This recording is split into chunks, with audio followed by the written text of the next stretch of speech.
Clase Rager de-a binelea. Centrala termică a școlii s-a stricat încă din primăvară și nici până acum nu a fost reparată.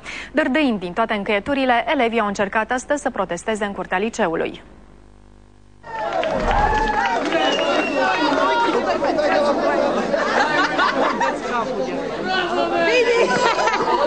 N-ai cum să înveți în condițiile astea. Parcă sunt niște câini.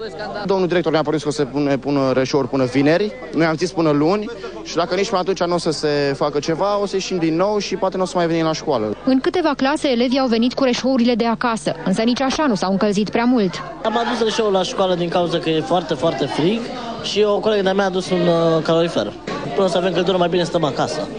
E o lună de zile în care avem mâinile efectiv în să stie, decât de frig ce e. Am făcut un program mai scurt și tot ce ține de noi facem. Noi avem grijă de copii, vedeți, sunt aici cu noi, ei au înțeles, le-am explicat care e situația. Există câțiva care nu înțeleg și pe bună dreptate că, într-adevăr, nici mie nu mi-ar conveni copilul meu să stea în frig.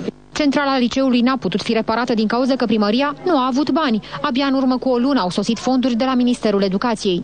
Situație ingrată de-a dreptul și pentru elevi și pentru noi. Suntem expuși frigului, concedii medicale au existat și din partea profesorilor. Până când centrala va fi reparată, conducerea liceului a decis să scurteze programul elevilor de la 7 ore la 5. Directorul se gândește chiar să cumpere din fonduri proprii câte un calorifer electric și speră ca instalația să suporte consumul mare de curent. Frig de îngheață apele în